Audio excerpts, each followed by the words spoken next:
colonized everywhere. They established themselves. Now it's now the Anglo-American power. Now, my question now, as I retrace these steps,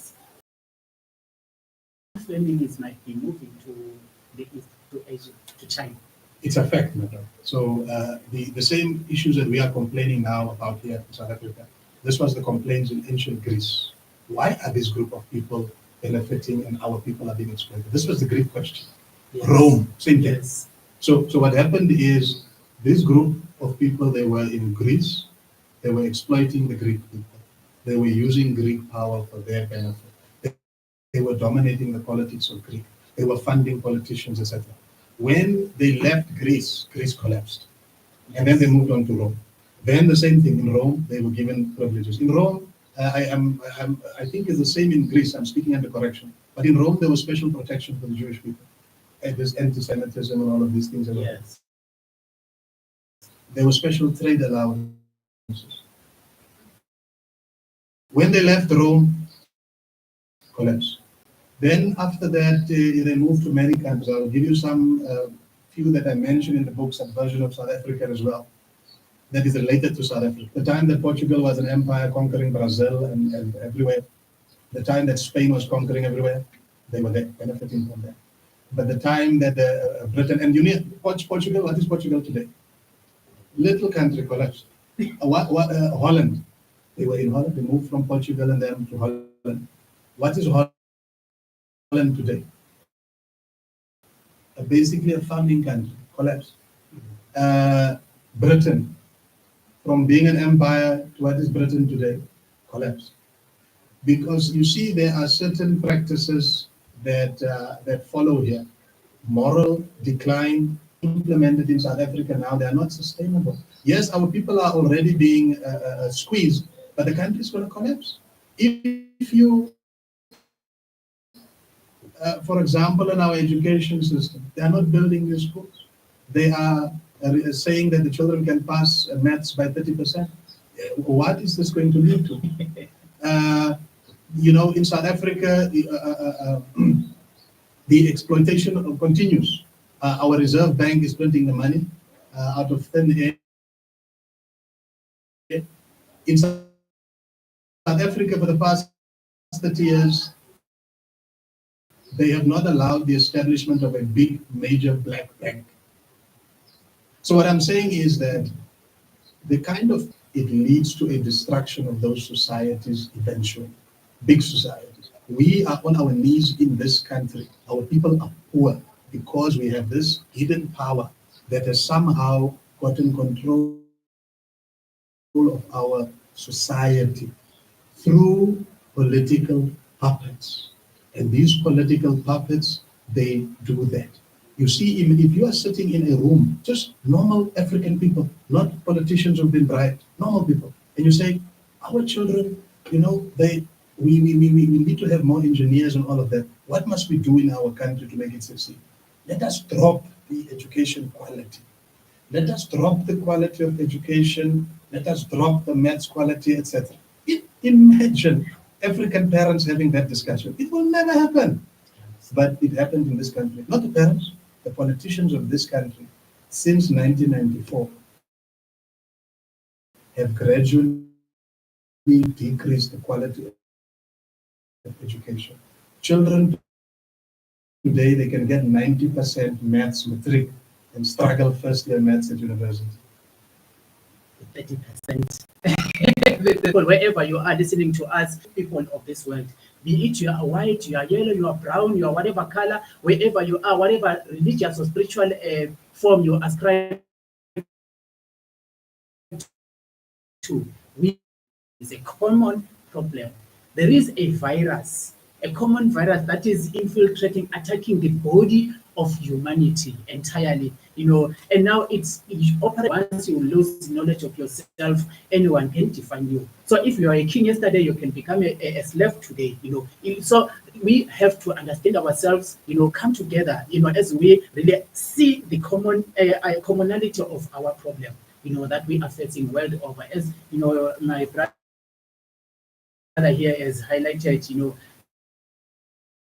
the migration of this virus, from geographic space as time goes, and now we will have a problem, not just in Africa, but in the world. I don't know, I'm not well informed on that, whether this idea of Orania, is it the same of the one in Cape Town? The federal state, So imagine this thing. I see the Israel-Palestine situation coming here, and we are participating in the creation of this. This is South Africa, or in which 99.9% of the wealth is in the hands of this minute group of people. These people now have this idea of saying we are moving to create our own federal state, somewhere, whatever name they might call it. But these same people, all this industrialization, the entire economy, what's going to happen? Very good question. You make a very good analysis, my brother. There is a link between these two. You see, if you go to Cape Town now, Cape Town is not really part. If you look Cape Town, the way it's functioning, like it's not really part of South Africa, even the way it looks. And when you go into Cape Town, in Cape Town you have two worlds.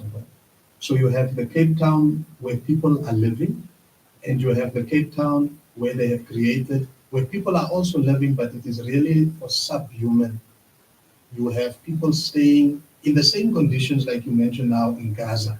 So if you go to Nyanga now, you go to Guguletu, what is the other township there? I forgot now the township. Khayelitsha, yes. So I went to Khayelitsha just recently. The state of how our people are living in Khayelitsha, the poverty, is unbelievable. So you're living in Khayelitsha where someone is staying in a tin shack of a little house. And in Cape Town now they can sell a flat for 59 million rand, 59 million. And that flat will be bought by, I don't know who, from people all around the world. So is there a move to break South Africa into pieces, into enclaves? You see, if you drive to some of the suburbs in the country, they gate it off, you see? You're not allowed in there. Yes. Now, this is what's going to happen in South Africa. Yes, you're right. Cape Town is being cordoned off. Cape Town is too nice to share it with the rest of us. It's Europe. Yeah, they can't share it with the rest of us, so they're going to cordon Cape Town off. They're starting the word now. It's part of the UN agenda. It's called devolution. Okay. So what do they say? You must devolve. You must take the policing power. Ramaphosa is very eager to do that now. To take the power so that Cape Town can have its own police, not metro police, normal police. It can be managed there. Cape Town must have its own. All of the functions of government must be devolved down to Cape Town. Why? Because Cape Town must be a self-entity. Part of this is, you see, and you must remember this, that part of the UN agenda is also the smart city agenda. Now that smart city agenda is to create these enclaves, you see. Now, sometimes we live in such an upside down world today that if you sometimes want to know the real truth, the agenda of where these elites are taking us to, you have to watch the movies. Yes. And in the movies today, the themes of the movies have two themes, main themes. One is the world is destroyed, there is only 2 humans left. Everything is destroyed. What this destruction that they're planning for us. Yeah. The second one is a very important one, is there's a movie called The Hunger Games. So in the movie Hunger Games, you have this enclaves. You have people staying in certain ward-off areas. Area for the elite, Cape Town. Yes. And there's an area for the rest of the people. But those rest of the people who are staying, they are struggling even to eat. They're struggling even to survive. So you are on the right track, my brother, with the smart cities and all of these things they are creating there. They are going to create areas like Israel, where it's beautiful, you stay nice. I don't know if you've been to the Middle East there, but Israel is very nice where they stay. Tel Aviv is very nice. West Bank is a dump. Gaza is a West dump. It's townships, yes. You see? And what do is, just like here, what do those people in the townships, what is the purpose of the township? The purpose of the township is to supply labor, cheap labor for those nice areas. The Palestinians in Gaza and in the West Bank, they are cheap labor force for Israel. They say now they've stopped that cheap labor force. So guess what Israel is doing? It's going now to, there's a country in South Asia, I forget now, but they're going to other countries to try and get that cheap labor as a replacement. So this is what's going to happen, my brother. And because you must also know, once you break South Africa up into small political pieces like that, you can't get a proper uprising. You can't get a proper uprising where we get our country back. It's finished. So the idea is they take it over, and once you take the whole country, break it up. And once you break it up, if I become a political leader in Cape Town, so what? It's Cape Town. Yes. If you want to make an impact, you have to be the whole country. So yes, they are doing that 100%. Marcus Garvey said, a people without a knowledge of their past are like a tree without roots. So as we are having this conversation, I hope we're not straining you right now. Like let's go back. We say Sankofa. Sankofa is that idea of saying trace back the steps and see how you got where you are. So you're talking about the idea of unity. That we need to read between the lines and see things for what they are. You're talking of this fragmentation political. We have all these political parties. Obviously, they are funded by the same system. So the reason why it was easy for colonizers to infiltrate us, it was this political fragmentation, whereby chiefs and kings saw themselves as independent entities, whereby even if we see that in Eastern Cape, as you're coming this side, the rest of the inland, white people have taken all those, they have conquered the chief, the kingdom there. But the rest of the people didn't have the mind of saying, okay, let us, us who are remaining, before they come here, let us come together, and have one force. We failed to do that. Catapult the times, we go to 1963, we have this idea of African Organization of African Unity. But still, it remains just the rainbow nation, transformed now into the African Union, maybe to be the system of the European Union, like to have uniformity of ideologies. So now, what can we say to the youths of Africa, wherever they are? Because we all facing poverty, unemployment, etc. We even now fighting for these little crumbs. So now that the land is rich, it's feeding all these people. What can you say to the youth? What the youth are the future? We can change the game without even engaging in military terms. We can change this game. So what can be your input into this? No, I agree with you 100%. Look, the first thing that the youth must do is they must empower themselves with knowledge. And they must follow, the example. I'll make another example of Malcolm X, our great leader, that was there in the United States of America. And Malcolm X said that you should not allow your oppressor to eat your children. You understand?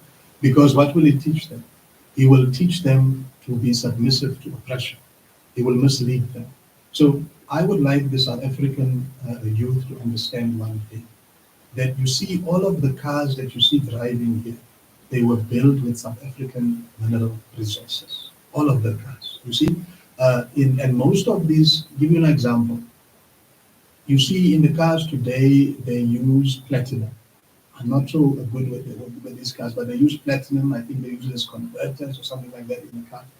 But the platinum, we have between South Africa and Zimbabwe, we have maybe 90% or even more of platinum reserves around the world. And most of this platinum in South Africa, it comes from Rustenburg, those areas. How Rustenburg looks like. Imagine you cannot build a car in the world without Rustenburg's platinum. Look how rich is BMW and Germany and all of these things. Look at the poverty. Most of the mineral resources that we have in South Africa, we have 60% of them, 70%, others we have complete of them. When it comes to electricity production in the country, we have every single mineral resource that you need to produce electricity. Uranium, countries don't have this kind of things. So South Africa, our poverty in this country is engineered. The one thing that our youth must understand, our poverty is engineered. Second thing, so when you're poor, you are like a poor child of a rich family. Someone has stolen your inheritance. You see? So do not walk around as if you are poor because you are lazy, you are poor because you are not intelligent, etc. You are poor because you've been robbed, and you are continuing to be robbed. The second one is, so look at it like that. Look at your economy from that perspective. that you need to get your economy back, you need to get this back. Secondly, your politics. You see, many of us, we feel ashamed. When we look at these political leaders, we say, hey, as black people, why do we, what is, our leaders? Look at this. No, no, no.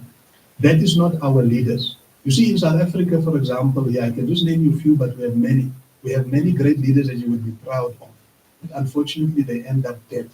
They end up with in their head, they end up poisoned, they end up marginalized, etc. So there is an effort in the country. Look how bad is the current crop of the ANC on top, right? Very bad guys, many of them. But they are being given billion Jewish elite to put up posters to whatever to win elections. You see? The guy in the ANC that is a decent leader, because part of it is a psychological fight with us, you see? An African leader that is articulate, that is wise, that is that is presentable, that is a decent guy, can't have that. Can't. Do they exist? Of course. Look around you. But what happens is, what will happen if you have a decent African leader that leads the country? And the people will say, look, I look like him, we can all become better. Look at that. But what happens if you have a bad leader, a leader with no morals and everything running? It will demoralize you as a people, because our South African people believe that those leaders are a reflection of them. No, they are rich people who go and find the worst among. I want to say to them, these are not your leaders. Those ones who are currently running the place, they are not your leaders. The puppets that have been placed there. So don't feel ashamed of them. And don't in your conversation say, hey, we as black people. Hey, can't we as black? No, no, no, no. Those guys, they have a black skin, but they are not black people. They're not representing your interest. You think you have a say over who becomes the ANC president or leader. You don't. You think you have a say, you went to an election to vote. You don't have any say. It is the media that puts the options in front of you. It is the rich Jewish elite that give money to the ones they want. They give money to the ones they want to put up the posters. These things cost money. So as youngsters of this country, look at these things differently.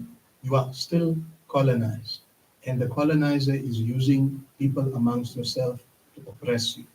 You have the capacity to get out of this situation, but the first thing you need is knowledge.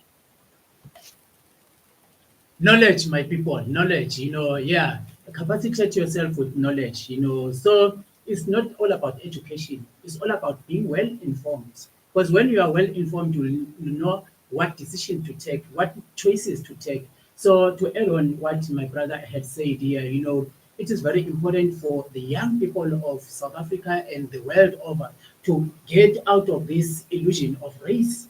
All these divisions are manipulations. We are all buying bread of the same price. We are all suffering from the same situation that is there. So also this is directed to young people of the white community. Never allow yourself to be involved in a war that won't be of your interest. War is never good for anyone. So if anyone amongst you is driving you into a point whereby now you have to separate yourself from the rest of the citizens of the same geographic space, you are now allowing yourself to be destroyed in the future, because they will recruit you in a war that does not involve you. It has happened before, it will happen again. So to the young people of the African, when we say black, actually I like to go with Steve. Blackness is not the skin color, it's the condition of life. So be it you are colored, you are of whatever faith, you are whatever tribe, you are black in the condition of your life. You are in the lowest step of the ladder, not even the first step of the economic ladder. There are people that are having this whole cake of life. This whole cake of meal, we are all seated under the table, fighting over the crumbs. So let us come together. Let us have the new African generation, who understand who they are in terms of being human beings, who know what humanity is. We call it Ubuntu. Ubuntu is the one force that will bring us together, whereby we're saying, we want to live in a world where there is love, there is peace, there is respect, mutual respect also, there is inter-responsibility for each other, as I will love things to be done unto me, I allow, and let things be, done unto the next person. So if I deserve peace, love, a roof over my head, good medical services, good education also that develop and make me be aware of who I am, the next person deserves that. So let us cut war before it happens. If there are any seeds of war that you have identified, please destroy those seeds. Those are political, like political fragmentations. We have people fighting, over political identity, party politics. That's another seed of, self-destruction. Religions also, other seeds of self-destruction, these things of social class, I'm educated, I'm of better status than the village boy who didn't even go to metric. That's an illusion. Be a human being. From there, this is how we're going to build a country. It begins here. Everyone is here. If you look at it, my brother, every tribe in the world is having a representative in this country. Be it you are white, you are Asian, you are African, every tribe is represented here. So I think there is a prophecy here. I think the universe is trying to tell us something, because when you go back even to history, like there is an amazing, information coming out. I was watching Ricardo exhibiting an ankh. An ankh is something like this. It was discovered here in Mpumalanga. And when they do the carbon dating, it's even older than the ankh they find in North Africa, of what is said to be Kemet. What does it tell you? There is a cyclical nature, of life, as it was in the beginning, so be it. So the universe is trying to lead us all into a point of alignment with the mind of creation, with the spirit of creation, whereby we all become one universal family, taking care of each other. When we're taking care of each other, we're taking care of this planet. This goes to this idea of industrial pollution and all those things. We will be responsible, in terms of how we manage, industrial waste. And it also goes to the idea of technology. I think we really need to have a stand as to we will never allow things to be imposed onto us, introduced onto us without us even have asked for those things. The expansion of technology is having a huge impact in terms of destroying human relations, the social life. We are becoming antisocial due to this technology as it expands. So as youth, let us all come together. Let's learn to communicate. A community is based on the idea of communication, right? Then before I can come to you, all I can say is this is what we're having today. Make sure that you get hold of this book. My brother will tell you about how accessible it is, just right now. Make sure you get these books and many other books out there. One, today in social media, and we having these things of podcast. They are very conscious people who are having a positive podcast. Make sure you follow podcasts, that build humanity, that build you, that give you information about you. Zawadi Fire Threat is one of the podcasts, YouTube channel that deals with that. There are many others. Follow people that present information that build you. Never spend your time watching people twerking. What does it have to do with you? Maybe they're even making money out of their twerking. You waste your time watching them twerking. So make good use of your time. When you wake up, it's like you are a battery full charge. How you make out of that 100% full charge battery depends on you. That's your responsibility. So if you spend your life batteries destroying yourself, that's irresponsibility. And I believe, sir, self-neglect, self-forgetfulness, and irresponsibility is a spiritual sin. Because when you are irresponsible, you will start destroying yourself. How are you destroying yourself? You're destroying the human component of your soul. You're destroying it. What do you become? If you lose the human aspect of you, you become something else, a barbarian, an animal.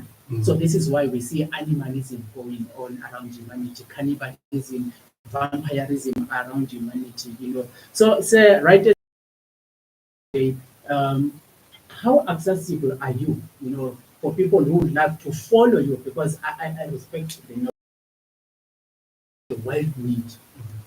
Thank you very much, my brother. I would say I respect the knowledge you have.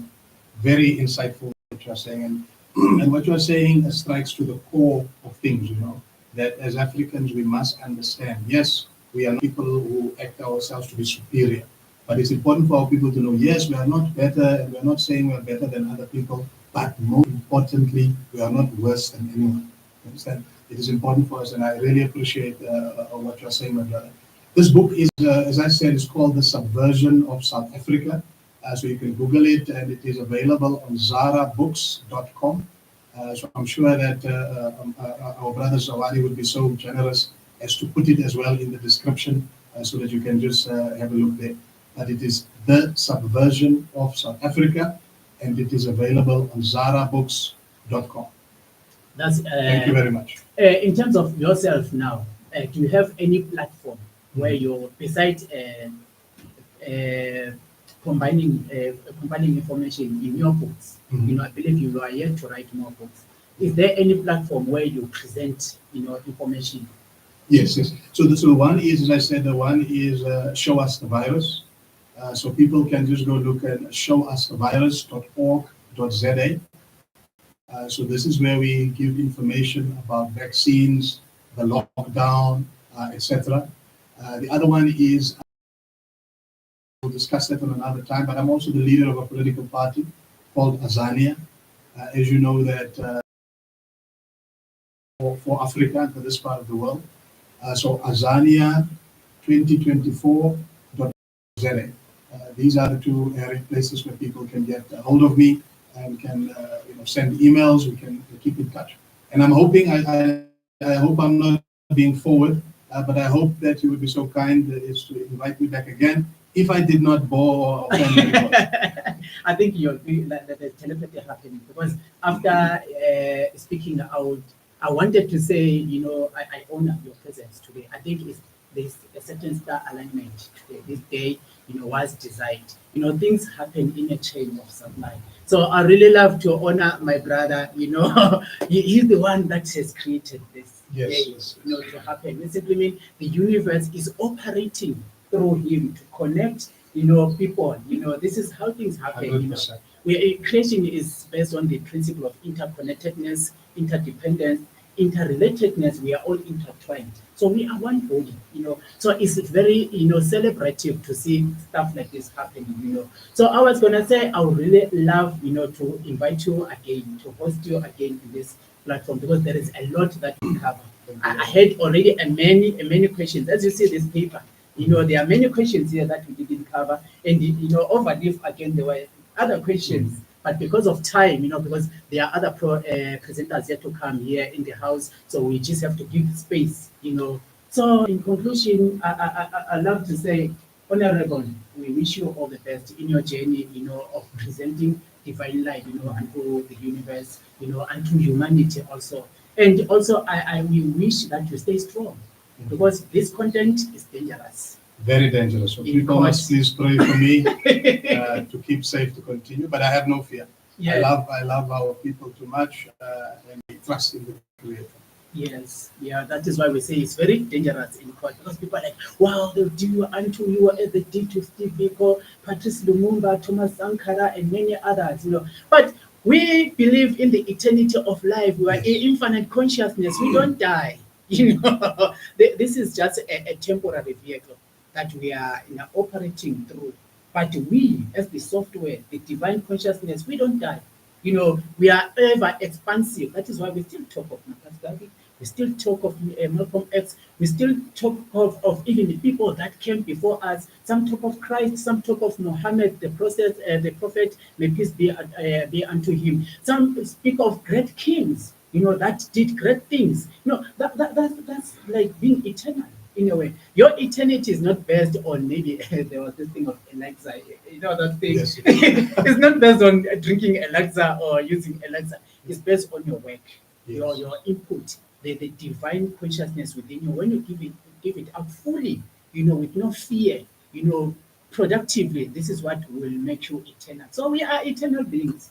That is why, like, even myself in any platform, I'm not scared to say my mind, because I don't believe in death. you know. So yeah, it's been a very beautiful, moment. I wish you could continue. No, thank you very much, my brother. You're doing a great job here. Unbelievable with the information that you are sharing to the people. May the Creator bless you, guide you, protect you, and raise you. I say namaste, whatever. We really appreciate that. We are like I'm a product of this brother. And we are all product of the CEO and the one that created this institution. Yes. So that's interconnectedness. So yeah, we make use of every space. So yes, have a good journey, but we still have we need to have a chat before you exit. We're just gonna wrap up here on air, right? So yeah, people, you just been tuned in to Mzansi Joburg City FM. Impande Zemiti is your program. Zawadi, I'm your host as usual. So we really thanks everyone. We just been tuning in into our program today. We just had a lovely moment.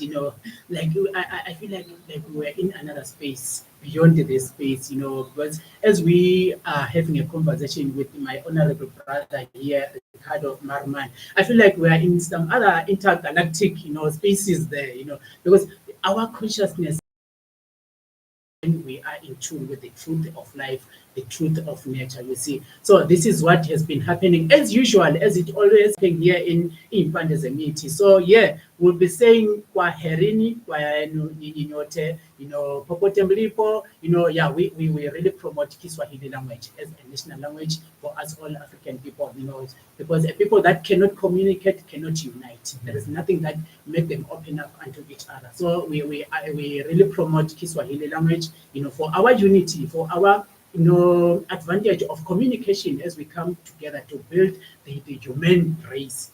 So whoever is having interest in learning Kiswahili, I am here, nitakusaidia kujifunza lugha ya Kiswahili. Let us all come together. Umoja ni nguvu, kopano kimatla, umanyano ungamandla. Unity is strength. So yeah, this is the end of it there as we are at